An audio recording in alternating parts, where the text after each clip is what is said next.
When I purchased my home in Crestview Heights, I expected the usual challenges that came with moving into a new neighborhood.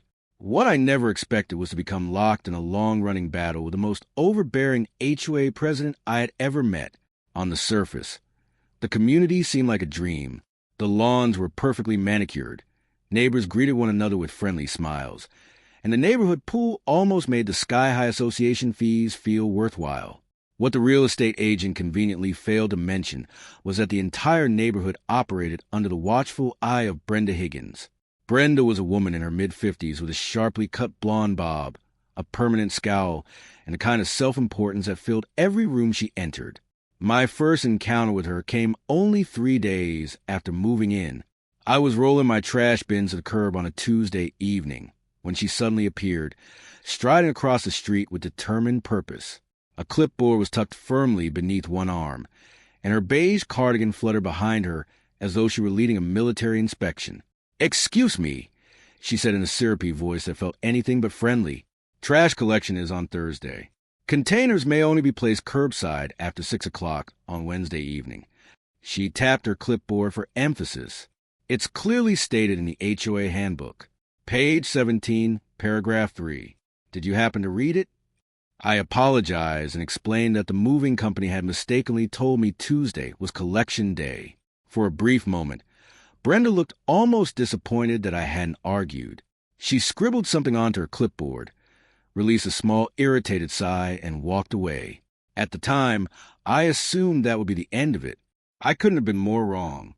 Over the next several months, violation notices began arriving with remarkable consistency. My grass exceeded the approved height by less than an inch. My garden hose was visible from the street. I left my garage door open too long while unloading groceries from my car. Every notice carried Brenda's unmistakable signature and included a patronizing reminder about the importance of maintaining property values within Crestview Heights. Despite her constant scrutiny, I refused to take the bait. I responded politely, corrected whatever issue had been cited, and moved on. Oddly enough, my calm attitude seemed to frustrate her even more. It was as if she desperately wanted an argument and couldn't stand that I refused to provide one. I noticed she targeted several newer homeowners throughout the neighborhood, but for some reason I seemed to receive special attention. Things became noticeably worse after an HOA meeting where I respectfully questioned whether residents should really be forced to pay for repainting every mailbox in the subdivision. Then I started working from home. I had recently launched my own consulting business, and the job required frequent deliveries. Office supplies, computer equipment, and client materials arrived at my house almost daily.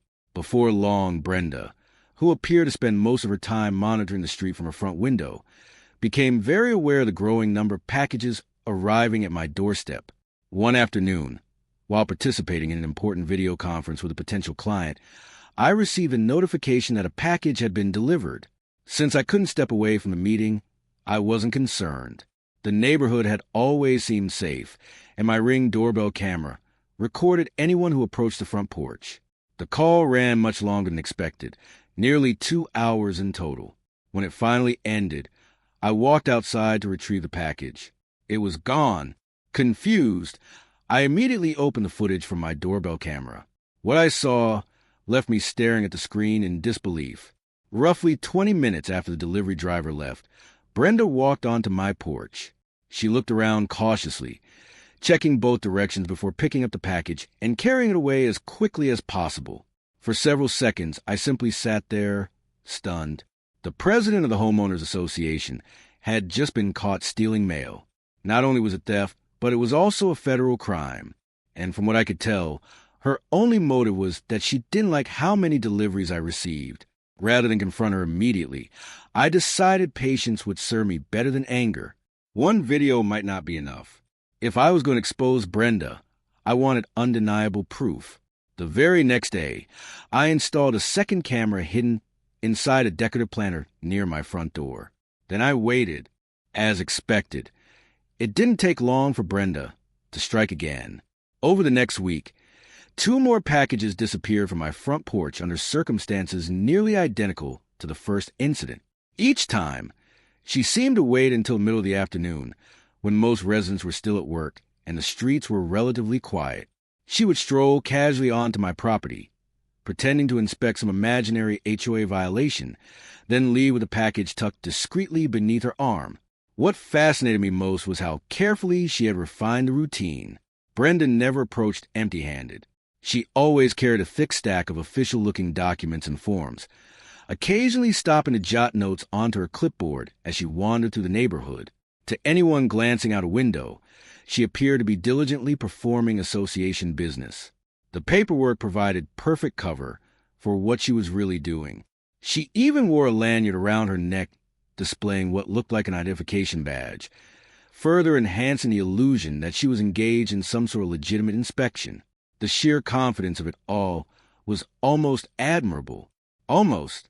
One evening, while chatting with my neighbor Susan across the fence separating our yards, I learned that Brenda's behavior extended far beyond petty rule enforcement. According to Susan, Brenda had effectively controlled the homeowners association for nearly 7 years. Nobody challenged her during annual elections anymore. Susan lowered her voice as she spoke and repeatedly glanced toward the street, as though Brenda might somehow be listening. The last homeowner who tried running against her regretted it, she whispered. Apparently, shortly after announcing his candidacy, the neighbor's request to modify his backyard fence was denied without explanation. Not long afterward, his pool access privileges were suddenly revoked. Then his children were banned from using the community playground because of alleged behavioral issues that no one could actually verify. Whether those events were coincidences or retaliation, nobody seemed willing to test the theory. By the time the third theft occurred, I had gathered more than enough evidence. I contacted local law enforcement and filed an official report. Along with a complaint, I provided video footage showing Brenda stealing my packages on multiple separate occasions. The officer reviewing the recordings seemed caught somewhere between amusement and disbelief. We've dealt with our share of neighborhood disputes, he said with a shake of his head, but an HOA president stealing packages is definitely a new one. The following afternoon, 2 officers paid Brenda a visit. Their timing couldn't have been worse for her. As fate would have it, she was hosting the monthly HOA board meeting in her living room when they arrived. I learned the details afterward from a neighbor who served as the board's secretary and had been present during the entire ordeal. According to him, Brenda's face lost all color the moment the officers explained why they were there. She immediately began stumbling through excuses. At first, she insisted she had merely confiscated unauthorized items entering the neighborhood. Then she claimed that as HOA president, she possessed the authority to temporarily seize suspicious deliveries pending review. The officers were understandably skeptical. When they asked her to produce the supposedly unauthorized packages, Brenda reluctantly escorted them to her garage. That decision turned out to be disastrous. Inside, officers discovered not only my 3 missing deliveries, but also nearly a dozen additional packages belonging to other residents throughout Crestview Heights. One package contained prescription medication that a neighbor had reported missing weeks earlier. Another belonged to a family that had assumed it had simply been lost during shipping. Brenda attempted one final defense, insisting she had merely been safeguarding the items until they received proper HOA approval. The explanation collapsed immediately. The officers informed her that regardless of her position within the association, taking mail or packages that belonged to other people constituted a serious offense. Her title did not grant immunity from federal law.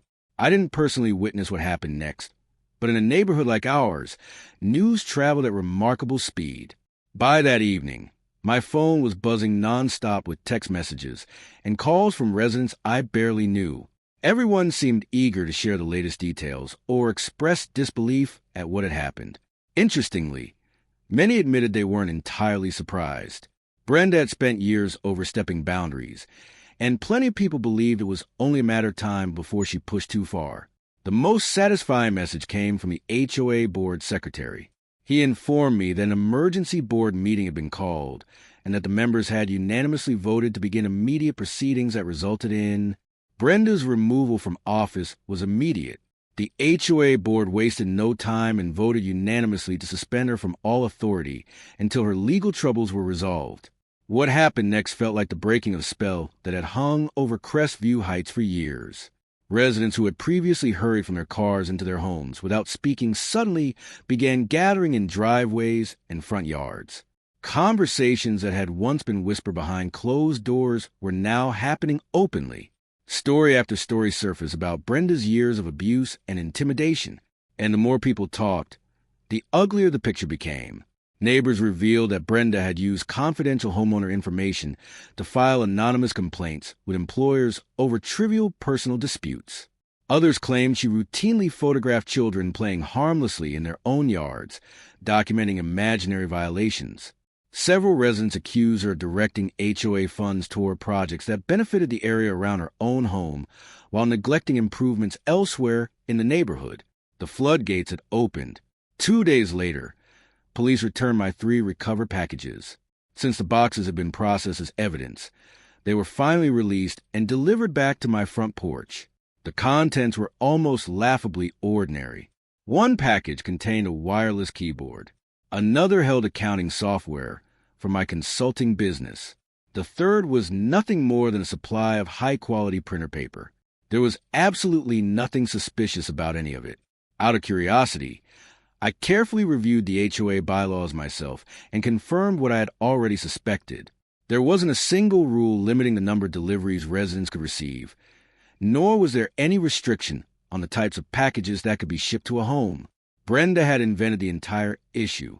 Her court date arrived much sooner than most people expected. The evidence was overwhelming, and the video footage left little room for debate. I testified during the proceedings along with several other residents whose missing packages had been recovered from Brenda's garage. Even sitting before a judge, she remained astonishingly arrogant. Brenda insisted she had merely been protecting the community and maintaining standards. She repeatedly suggested that residents should actually be grateful for her dedication. The judge was not impressed. He dismissed her explanations almost immediately. After less than an hour of testimony and evidence, Brenda was found guilty of mail theft, a federal offense. The sentence was significant. She received 6 months of house arrest, a $5,000 fine, restitution payments to every victim, and 3 years of probation. As the ruling was announced, the composed image she had spent years cultivating finally cracked. Her face twisted with disbelief and outrage. The realization that her reign over Crestview Heights had truly ended seemed almost impossible for her to accept. "But I was protecting this neighborhood," she shouted as court personnel prepared to secure an electronic monitoring device around her ankle. "This is my community. I'm the one who runs things here." The shock on her face when she discovered that her title meant absolutely nothing in a courtroom is something I'll never forget. For years, Brenda had behaved as though HOA authority placed her above everyone else. Now she was learning otherwise. There was a certain irony in the outcome. The woman who had spent years patrolling the neighborhood, watching residents, and issuing violations was now legally confined to the very house she had used as the headquarters of her operation. The ankle monitor ensured she could no longer roam the streets searching for new targets. And for the first time in years, Crestview Heights seemed to breathe freely. What happened afterward was remarkable. The first HOA meeting held without Brenda attracted more residents than any meeting in recent memory.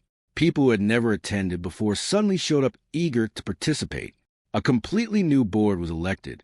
Instead of focusing on punishment and control, the new leadership emphasized cooperation and community involvement. The HOA handbook underwent a complete overhaul. What had once been an intimidating 87-page collection of regulations was condensed into a practical 15-page guide that addressed only the essentials.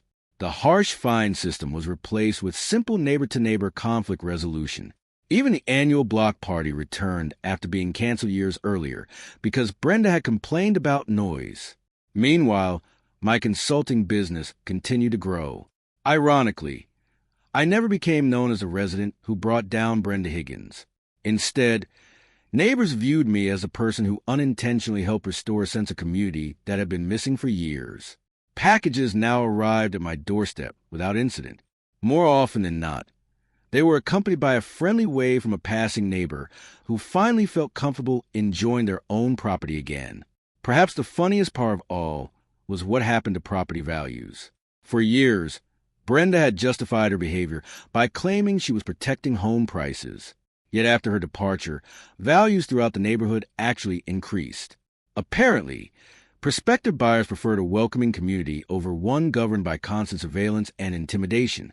The final piece of satisfaction arrived 6 months later.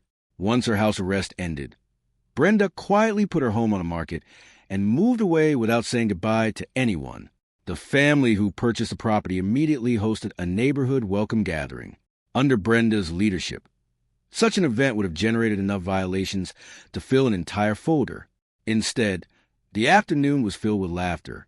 As I stood in their yard sipping lemonade, watching children run freely through the neighborhood while parents chatted without fear being monitored, I couldn't help smiling. It was amazing how much freedom could return when one person finally lost the power they never should have had in the first place. If you enjoyed this story, be sure to subscribe to HOA Conflicts for more unbelievable neighborhood showdowns and satisfying HOA karma stories.